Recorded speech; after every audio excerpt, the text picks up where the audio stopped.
République des Françaises. I am speaking to you in English and greeting you in French to let you know about what's happening in les États-Unis. This is a time of suffering and death in this country. It is so because of COVID-19, the coronavirus, but it is also so because the political leaders of this country are messengers of chaos and death. They are carriers, like a virus unto itself, of death. As for the prisons, they are quiet but anxious, quiet but concerned, so they are restless. As for the case, I know probably as much as you, which is to say not very much. We have heard nothing from the court in Pennsylvania for months now. So there is no information I can share on that question. But I am well. The struggle continues. And I love you all. And I hear you're gathering in La Place de Concorde in France. I thank you. Merci, mes amis. Au plateau télévisé de cette fête de l'humanité, nous venons d'entendre un témoignage de sympathie de Mumia Abu-Jamal, ce qui nous permet sans transition d'ouvrir la séquence internationale de cet après-midi avec un éclairage sur le village du monde. Si vous êtes déjà passé par la fête de l'humanité, vous êtes déjà sûrement passé par le village du monde, que ce soit pour des débats, des invités ou peut-être même aussi des spécialités culinaires. Et si vous allez maintenant sur le site de la Fête de l'Humanité, fête.humanité.fr, eh bien vous allez retrouver cet espace de Village du Monde dans sa version numérique. On va détailler ça tout de suite avec Latifa Madani, qui est journaliste à l'Humanité. Bonjour Latifa. Bonjour. Et Vadim Kamenka, qui est journaliste à l'Humanité également. Et surtout, aujourd'hui, la casquette, c'est responsable du Village du Monde. Latifa, je vous le laisse. Alors, tout de suite, bien sûr, je vais demander à Vadim Kamenka de nous faire un rappel de ce qu'est le Village du Monde. Le Village du Monde à la Courneuve, dans la Fête de l'Humanité. Allez, bonjour Latifa. Oui, alors le Village du Monde, qui était anciennement appelé d'ailleurs Cité internationale, existe depuis plus d'une soixantaine d'années aujourd'hui. Il réunit des stands qui sont venus du monde entier, qui sont tenus par des gens qui habitent en France, mais aussi par de nombreux camarades qui viennent de pays étrangers. C'est vraiment le cœur, je dirais, de la fête, parce qu'on y retrouve aussi bien des débats. On peut retrouver, comme le soulignait Nolène, aussi des plats internationaux qui viennent de n'importe quel pays. On a le stand cubain qui est beaucoup apprécié, je le sais, au moment de la fête, le stand aussi du Vietnam. Donc c'est vraiment une richesse qui se met en place depuis plusieurs semaines, même avant l'ouverture de la fête. C'est dû à des centaines de personnes qui travaillent, qui montent les stands. Et ça, ce n'est possible nulle part ailleurs sans les militants qui font la fête, sans ces camarades qui viennent depuis l'étranger de tenir ces stands. Et cette solidarité, on la retrouve donc pour le montage de la fête, durant la fête aussi. Avec les différents débats, on a pu le voir à travers aussi différentes campagnes internationales que la fête a menées, que ce soit pour la libération de Mumia Abu-Jamal qu'on vient d'entendre, mais aussi celle d'Angela Davis il y a plusieurs années aujourd'hui, celle de Lula, puisqu'on a eu la chance aussi d'accueillir Dilma Rousseff quand même l'an passé, qui a été un moment fort de la fête.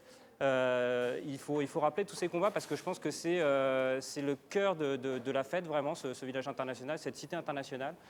Et c'est aussi le cœur de notre journal. Donc on a pu voir toutes ces campagnes de libération, la campagne aussi pour la Palestine, pour créer cet État palestinien qui n'est toujours pas le cas.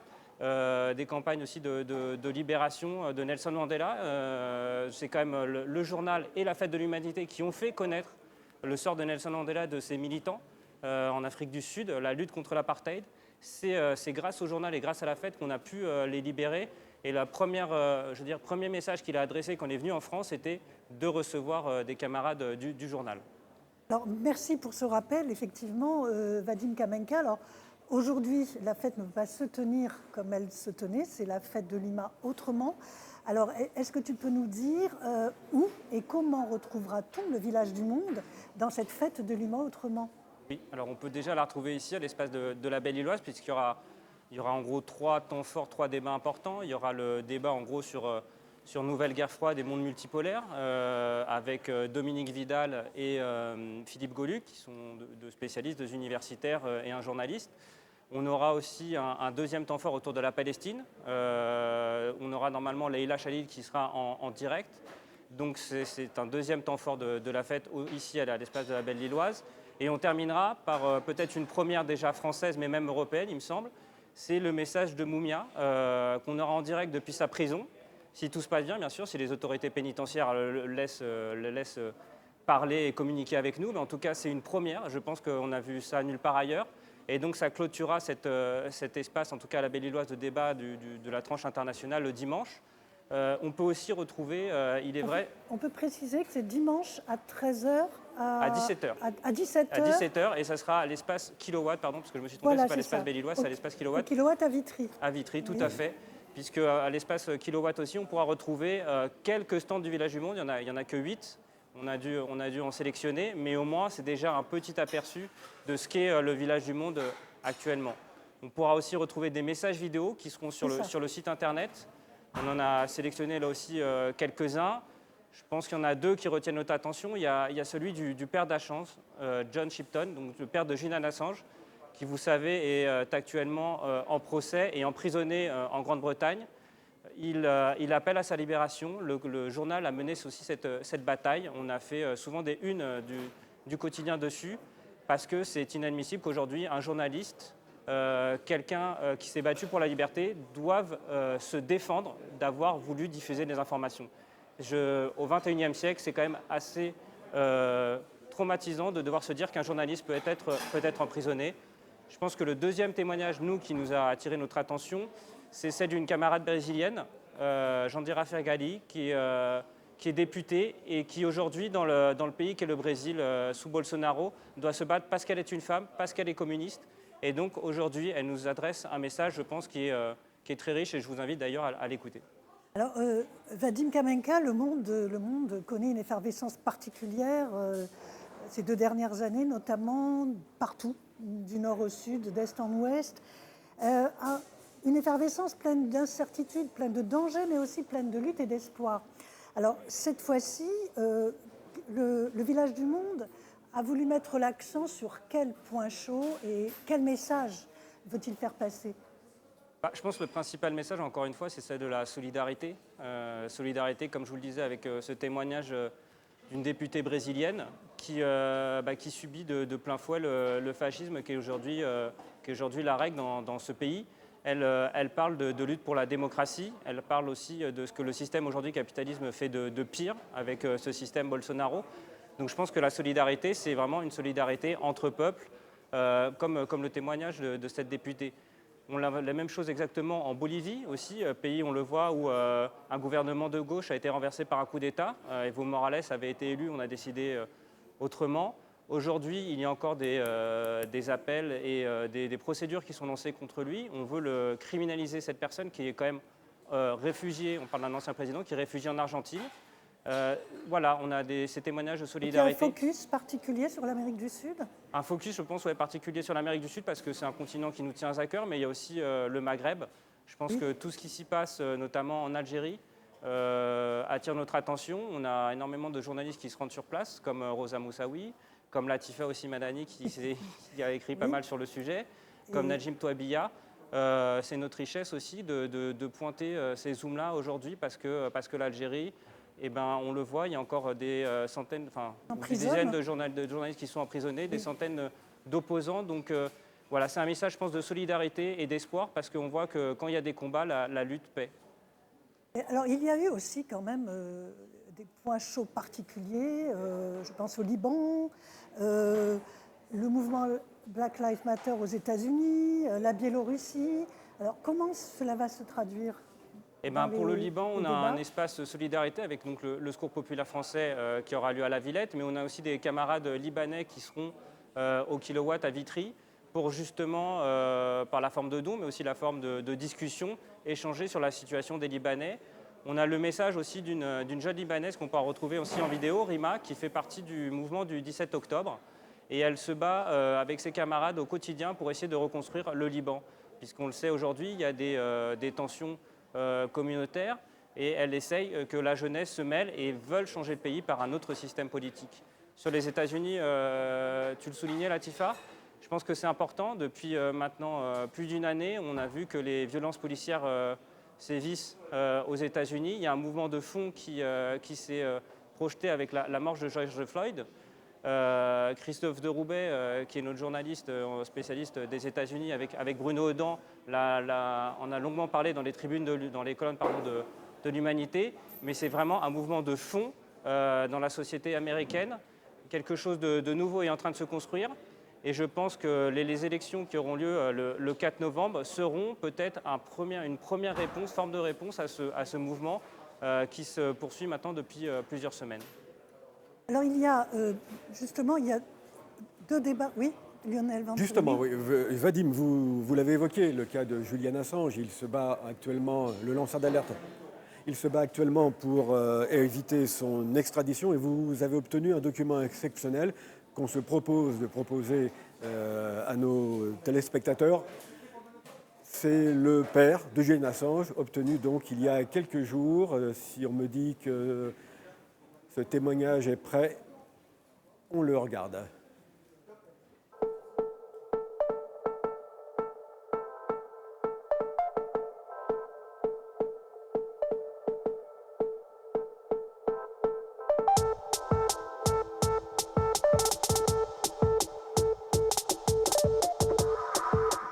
Now, this is the 11th year in arbitrary detention. It's going on the second year, moving into the second year in maximum security prison, Belmarsh. And it's a COVID lockdown, so he hasn't seen his family or lawyers now for 6 months, although that's the same for all prisoners. In Julian's case, it's onerous because he has to prepare for his hearing. He has a computer that they give him, but the keys don't work. So it's a read-only computer. It's appalling. His health is, as you would imagine, a man who has been under those circumstances now for 11 years. So it's not good, not good. His spirits are lifted because he's in the fight now. And so each day he sees his family, although from a distance, and he sees his lawyers, and he sees his friends and supporters that are surrounding him at court. Our supporters in France are second to none. In fact, all through Europe, Europeans realize and recognize that it's in their self-interest to be able to continue to read the works and read books and informants without the fear that the journalists be plucked randomly by the United States and taken to the United States and thrown into the dungeons. So French people, through their long history of agitation for fair rights, equality, fraternity, they give us, support. Last year, they hired 2 buses and came over from France to attend the hearings in February. It was just wonderful sight. And it is continuing. Today, there's in Germany 29 cities, in France 15 cities, in Brussels there's demonstrations all over the world, a total of 160 demonstrations and events today, yesterday, and tomorrow. So the support is fabulous. And my thanks and what can I say, Ox barricades, mes amis. Thank you. Mes amis de la collective de Mumia, une République française. I am. C'était donc le père de Julian Assange qui témoignait pour l'humanité lors de cette fête de l'humanité autrement. Latifa, une dernière question. On était justement sur les lanceurs d'alerte. Il y a aussi les journalistes. C'est ça. Une dernière question pour clôturer ce débat. Où en est-on de la liberté de la presse dans le monde ? Voilà, en fait, c'est ça la question, effectivement, que je souhaitais poser à Vadim Kamenka. On se rend compte de plus en plus que les journalistes et lanceurs d'alerte, les défenseurs de l'environnement, paient un lourd tribut. Vraiment, les droits de l'homme, les démocraties sont très mal en point. Alors, raison de plus pour continuer à informer et pour continuer à les soutenir. Tout à fait. Vadim. Tout à fait, Latifa, vous avez entièrement raison. Là, on voit le cas d'Assange, mais peut-être qu'il y a un cas plus médiatisé que d'autres. Il y a énormément de journalistes aujourd'hui qui sont arrêtés. On l'a souvent traité dans nos colonnes, mais la Turquie aussi. C'est peut-être le pays où il y a le plus de journalistes qui ont été arrêtés dernièrement. Il en est de même, on en a parlé tout à l'heure, en Algérie, aux États-Unis aussi. Le cas, par exemple, de Mumia Abu Jamal, dont on a écouté tout à l'heure le témoignage, qui a été aussi un des journalistes militants qui a été arrêté. Voilà, la voix des sans-voix, comme on dit.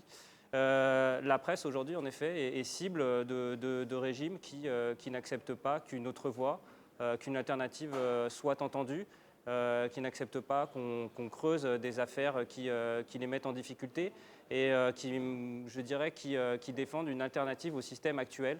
Le système capitaliste, on le voit par exemple au Brésil, aller jusqu'à la forme extrême de l'extrême droite et du fascisme. Donc les journalistes sont en danger. La liberté de la presse aussi, et je pense que c'est pour ça que l'humanité existe. C'est pour ça qu'une fête de l'humanité existe aussi, pour montrer que la solidarité et le besoin d'information sont essentiels aujourd'hui, même au XXIe siècle. Merci Vadim Kamenka, donc journaliste, chef adjoint de la rubrique Monde de l'Humanité et responsable du Village du Monde sur la fête de l'Humanité. Merci Latifa Madani, qui est journaliste à l'Humanité. À suivre donc pour clôturer cette séquence internationale, 2 débats. Nous allons avoir d'abord, à partir de 18h, une séquence de solidarité avec les réfugiés palestiniens, encore plus éprouvés que d'habitude depuis depuis la catastrophe de Beyrouth et une crise économique qui, de toute façon, ravage le pays depuis longtemps. Ça, ce sera à partir de 18h.